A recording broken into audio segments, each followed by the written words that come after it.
Hey guys, and welcome back to another video. I've been playing Stamblade recently, doing a lot of 1vx with it again. I haven't played it in quite a while, so I thought I'd jump back on it.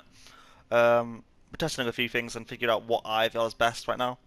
A lot of Stamblade struggle with the magic recovery, so I thought I would build more into that. So this is what I've been running. So basically I'm Wood Elf. These are my stats unbuffed from the front bar. The weapon damage doesn't look too great, but it is quite good. It goes up to about 4k, 4.5k ish with a light attack and Master's Bow, which I am running.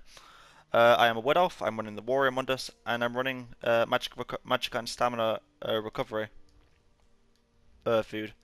So we'll start off. I run the Master's Bow, infused enchantment on it, infused, and having this spell power buff on the back, this weapon and spell damage buff on the back. It's very strong. I prefer it than Nernhome just because you're going to have 100% uptime on war weapon damage if you like to attack properly, which you should be. If you're a Stamblade Blade, you want to proc your Relentless. You can run Poisons on the front bar, which is the Silent Perfected Greatsword. I run Disease, get a chance to get that minor file on them. It is very strong, plus it adds more burst, which obviously Stamblade Blades already excel in.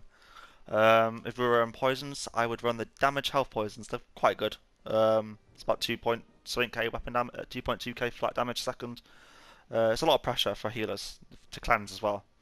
Secondly, Celine's. Celine's is very strong. This is 5-on-1, heavy head, rest medium, and light shoulders. Um, this is where the build gets a bit more diversity. If you want more recovery,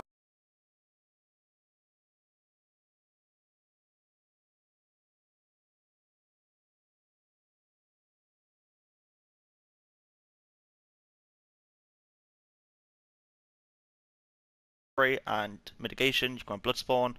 If you want more burst damage, you can run Celine's. It is a lot better damage for like pure burst. You can 100 to 0 someone with this without light attack, incap, execute, and then obviously Celine procs. They're just ripped to shreds. Or you can run Veladrift and one Kina, which I like. I've been running recently. You go up to about 4k weapon damage with continuous without any light attacks, and about 5.1k I believe with light attack continuous and everything, including the Master's Bow. It does hit hard. I just prefer the Celine for the more consistent damage, although these do give you more heals if you run Molokina and Veladrift. Choose your preference. Make sure you've got 5-on-1. You need to get that health up because we are running drinks, magic and stamina recovery drinks. I prefer these. They do give a lot of magic recovery. As you can see, we're pushing just under 1.2k unbuff recovery, 1.25k, 1.2 1.25 k recovery. It's plentiful. You never run out of magicka. If anything, you have too much magicka recovery, which is always great on Magblade, Stamblade, sorry. Um, Getting to the build, I'm running Bone Pirate. Why wouldn't I run Bone Pirate? It's the strongest stat for Stamlight Blade. I'm running 2 Tri-Stack Glyphs to get the health and Magicka up, to drop a little bit of stamina. One more fitted. I would run 2, but can't bother grinding Bone Pirate anymore. Really can't bother with it. 3 Endurance. I took this off ETH build. I thought I saw his build and he was running Endurance. Reminded me playing it a long time ago, back in 1 Tamriel.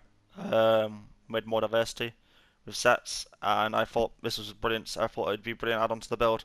You can run Agility and the Lord Mundus, but you do suffer about 20 or so stamina recovery loss if you were to run a um, recovery glyph over a weapon damage glyph. Not much different, but at the end of the day, you might as well get every single bit of ounce of stats as you can. Um, it doesn't cost much. No one likes this set, so it's why it's so cheap, but it is a very good free piece. It allows you to run these drinks without wasting too much stamina or too many or your mundus on stacking with tri-stack glyphs or health glyphs. Um, it's always useful. Yeah, next part of it. Skills, it's stupidly basic. Mass Hysteria, Rally, Surprise Attack, Ambush, Executioner. The Executioner, I don't like it. I don't really like it at all. In my choice, I would rather run Evil Hunter, but there's a bug currently in the game where if you use it in cap, your L1 or R1 button, for console only, bearing in mind, will trigger, and you will either do another ambush for me, or I would do where I would have Executioner, another Evil Hunter, so then it just wrecks your burst. So you're doing in cap, and you do an in cap and you'll just do Evil Hunter, and then that's it. The person will live because they have time to survive. So next patch when it gets fixed, I will be changing back to Evil Hunter. I'm running an Agility 2H, but for now I might as well run Asylum as I have it, and it's not bugged. Back bar, Soul Siphon, aka Restoration Ult for Stamblade, broken, very strong, ridiculously overpowered. If you're not using that, you're an idiot. Shadowy Disguise, of course, you don't want to use the other morph. Next patch it's being changed to a shitty heal. Don't worry about it, don't need it. Shuffle, broken, very strong. Poison Ejection, there to proc our Master's Bow. Vigor goes up to about 16k tooltip, 17k tooltip in a keep. It's very strong. It's plentiful here. And then Relentless Focus. You could have this on the front bar and run Siphoning and Strikes on the back bar. But if I'm being honest, your sustain is so high. There's no point wasting it. CP, not perfect, but it'll do for me. Is 31 Warlord, 33 Splinter. It's 19 Arcanist, 75 Mooncalf. You can change points out of here, but you might as well amp that recovery up. You don't need it, but why not? But you can put them into Warlord or Sprinter. 21 Befoul, amp your healing debuff up with your minor defile and major defile up. You have 54% healing debuff. You're pretty much going to kill anything with that in cap up. It's hits so hard.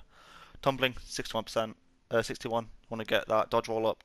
Pretty much Starlight Blade, just dodge roll as every 4 seconds, and it's really hard to die. You can run Troll King if you want to run Troll King, but you do lose a lot of stats and a lot of burst. You are harder to kill, but you just lose a lot of burst or recovery or weapon damage, so it's just not worth it. You can get your healing through your CP. So I use Blast, 37. You only lose about 1% damage for running this much into here, so it is quite useful.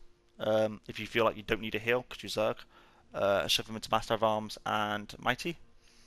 This is the best alignment. I would be running more into Precise Strikes and taking a little bit out of Master of Arms, but again, I'm not running much high critical right now because of the bug with Evil Hunter. But yeah, I was running about 21% in here. Red Tree, Ironclad 51, just get enough mitigation to submit so you make those heavy, hard hitting abilities not hurt you too much. 41 points in resistance to get 1000. 56 Hardy, 56 Elements Defender, 9 Thick Skinned. It does help against Magplas, who run a Soul Assault, Jabs, the whole lot. And lastly, 27 into Crit Recovery. You want to amp that healing up. You are in a Stamblade Blade. Your healing is good, but it does suffer. Next patch it is getting nerfed with the crit heals from Cloak going, so you want to try and get used to stacking in more into heals because you will suffer next patch. If you want to run this build next patch for Somerset, all you've got to do is switch your 2H to a Agility 2H, known homed with the same enchant or double dot poisons, and get rid of Executioner upon Evil Hunter. You have about 2k more stamina and about 10% more crit, so you'll have a lot more burst. In total about 300 more weapon damage. Plus your stats will go up because of the fix to Bone Parrot. If you have any queries, just put them in the comments. I will check them when I can, when I can bother to. Have a good day. See ya.